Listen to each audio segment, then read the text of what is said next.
Composting is not a new concept. More than 2,000 years ago, Marcus Cato promoted composting in the Roman Empire to build soil fertility. Let's dive in to this introduction to composting.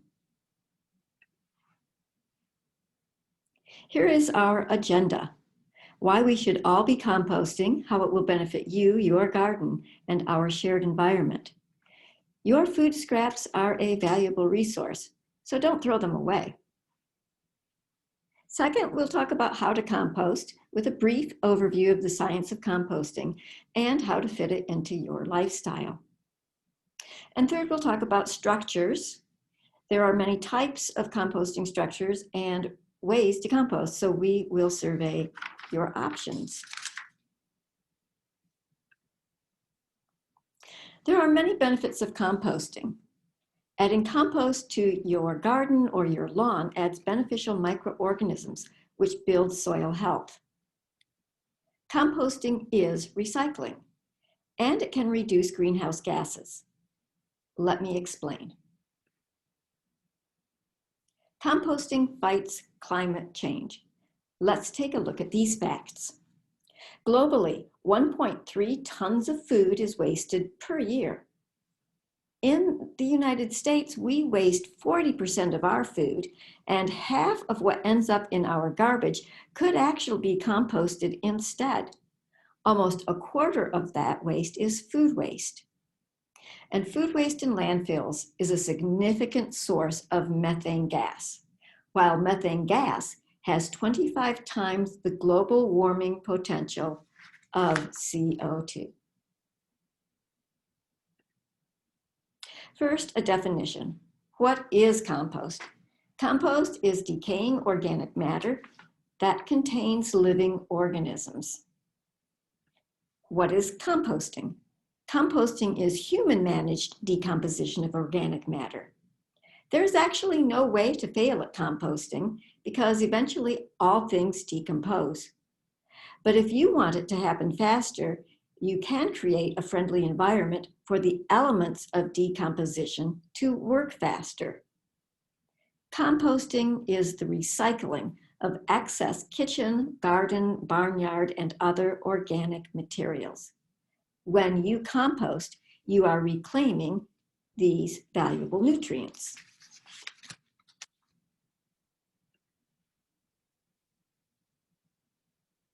Decomposition in a compost pile is carried out by microorganisms and macroorganisms which need certain conditions to survive. The basic elements of compost are browns, which is carbon, greens, which is nitrogen, oxygen, and water. In passive composting, if you pile up organic materials, they will decompose in 8 to 12 months. In active composting, you make a 4 cubic foot pile of organic materials, balance the brown and the green materials, monitor the moisture, the oxygen, and temperature.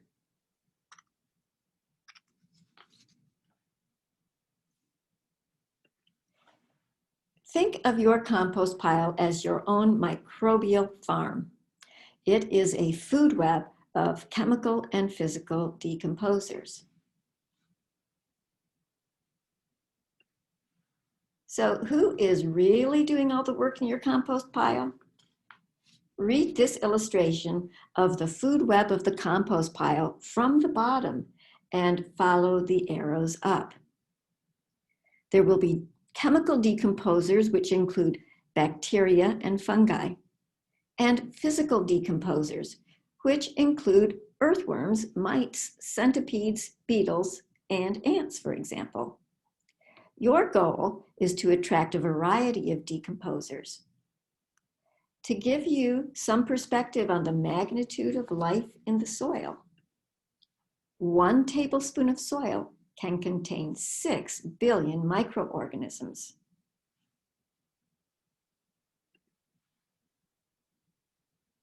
Composting is like cooking. It is experimental and experiential. Next, we will identify primary ingredients and learn how to create optimal conditions for your microbes. Then you'll make your own recipe depending on the materials that you usually have available and the time you have to spend.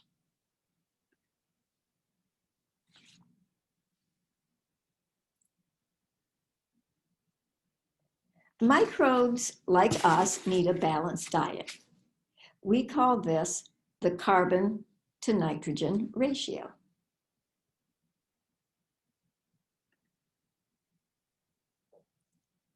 The optimal compost carbon to nitrogen ratio is 25 or 30 to 1. Carbon, the brown material, for example, are fallen leaves. Nitrogen, the green material, would be kitchen waste. And in your final blend, you would want to have 1/3 green or kitchen scraps, nitrogen, and 2/3 carbon materials, such as your dried leaves.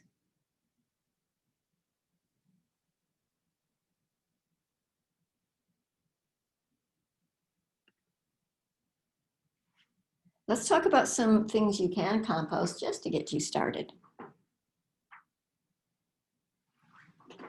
Kitchen scraps, of course. Remember to chop these first because smaller particles will decompose faster. Eggshells should be crushed. You can use coffee grounds and the filters, but use unbleached filters. Tea, loose or bags, remove the staple.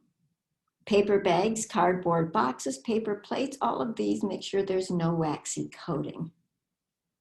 Also, paper towel or toilet paper rolls, paper, cardboard, newspaper, office paper, you get the idea. Shred these things first. You can also compost herbs and spices, egg cartons that are paper, and you can use the liquid from cooking veggies and fruits, which will contain some nutrients. Grass clippings, seaweed and kelp, both compost well. Animal fur compost and your hair. You can compost natural string and clothing, but only natural fibers such as cotton, wool, silk, and linen. Again, cut these things up fine. Sawdust and wood shavings can be used in small amounts, but only if it's untreated wood. Straw, avoid the hay seeds. Shred your leaves and use your yard debris that you've chopped up, but avoid materials sprayed with herbicides and pesticides. When you're using that yard waste, don't include any poisonous plants. Manure is fine from herbivores only because of worries about disease such as E. coli. When you're using horse manure in your compost, you might want to check and see if the horse has been sprayed with pesticides or is taking any antibiotics, because those will go into your compost as well. Things not to compost. Diseased garden plants. Meat, bones, fats, grease, oil, dairy products, and bread products. All of these items will attract animals to your compost, so you might want to leave those out. Do not compost manure from dogs, cats, or humans. And highly acid items can kill good bacteria, so include those only in small amounts.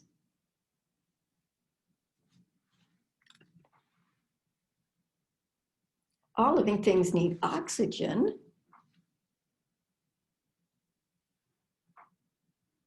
So there are several ways to oxygenate your compost.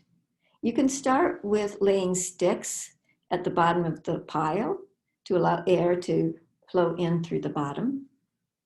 Turn your pile over or mix your pile, and put a tube in the center of your pile to bring air into the center.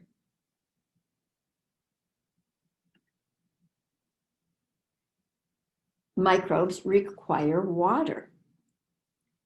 Be careful, though, of too much water, which will fill the air spaces and starve your microbes of oxygen.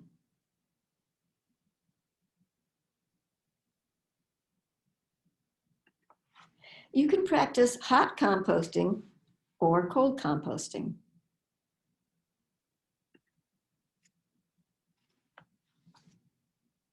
For hot composting, a compost pile requires mass to retain heat.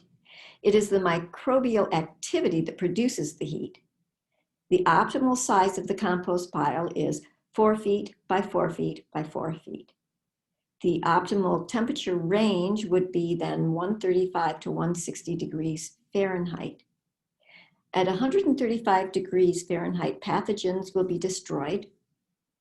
But keep in mind that toxic chemicals and medicines will persist in your compost pile.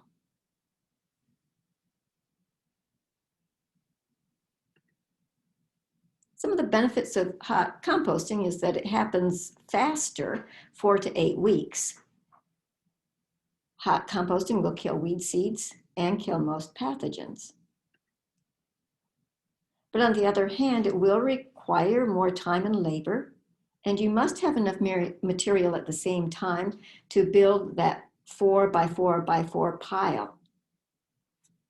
You will not have as many disease-fighting organisms, which will be killed off in the high heat, and as a consequence, you'll have less nitrogen. Cold compost takes much less time and labor. In cold compost, you add materials as you have them. You will preserve disease-fighting organisms, and the resulting compost will be higher in nitrogen.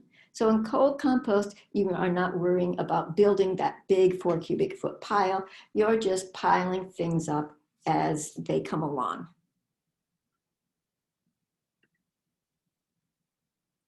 Cold compost takes longer to produce compost, 6 months to 2 years. You won't kill seeds or pathogens. High carbon materials will compost much slower.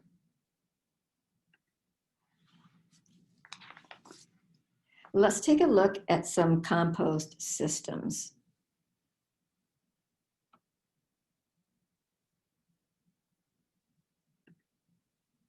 And factors to consider. Time and your ability to build if you want to have a do-it-yourself compost structure, and cost if you're looking to buy one. Then of course, style, which style fits in with your landscaping. When you're deciding where to locate your compost pile, remember that sunlight is not required. In fact, it should be located in a partially shaded spot. I think the most important thing is to choose a place that's convenient for you, because if it's not convenient, you'll be far less likely to keep taking those kitchen scraps out to the compost pile.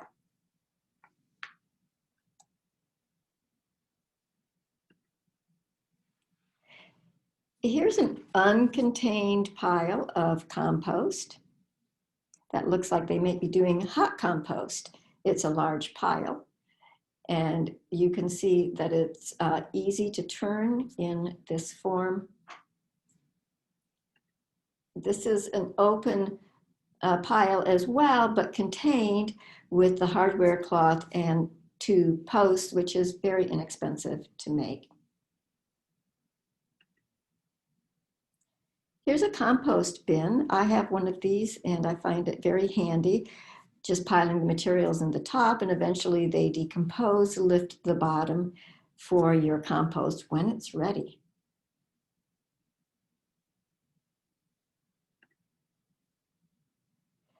A homemade system that's easy to do and not expensive is to use garbage cans. In this case, the garbage cans are above the ground on a platform with lots of holes drilled in it. 1/4-inch holes are good. You can also cut off the bottom and bury the first 1/4 of that garbage can in the soil.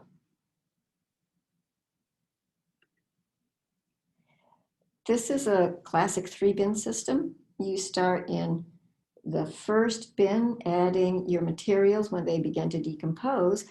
You turn it over and put everything in the second bin, and you can start over in the first bin.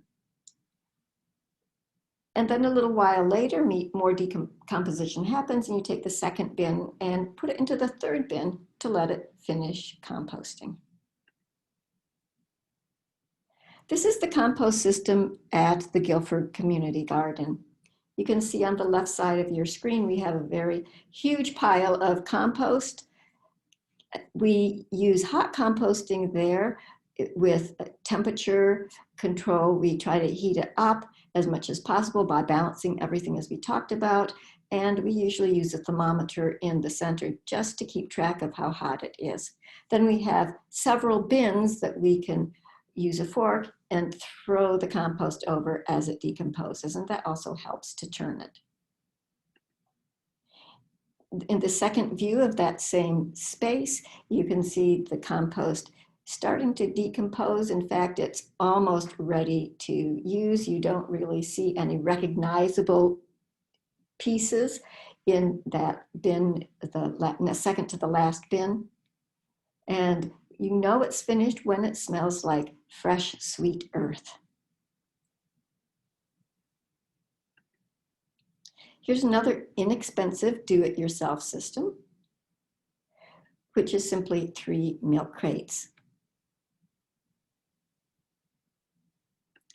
This do-it-yourselfer is more involved, 3 barrels on a pole so you can tumble those barrels over, which is pretty creative.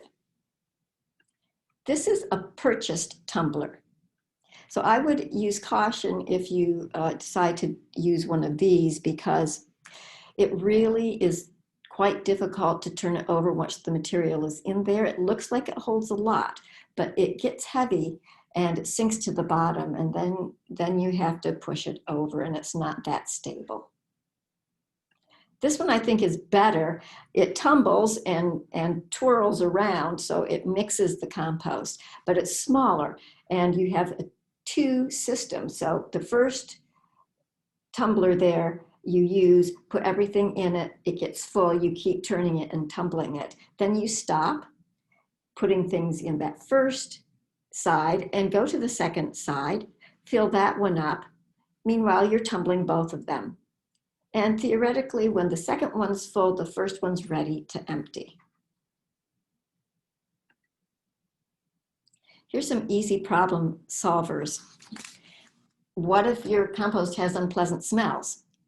Well, perhaps some animal products got in there, and if so, those are definitely things to leave out.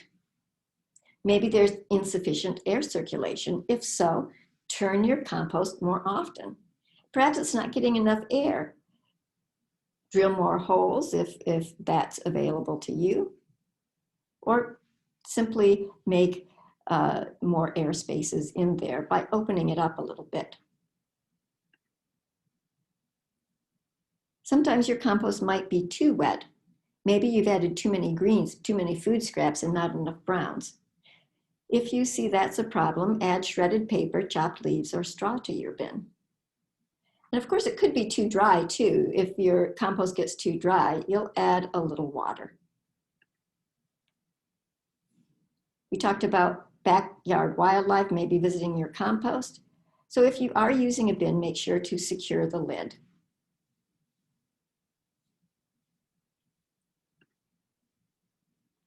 Conclusion. Home composting is one of the most important actions you can take for the environment. So please join me and start your compost pile today.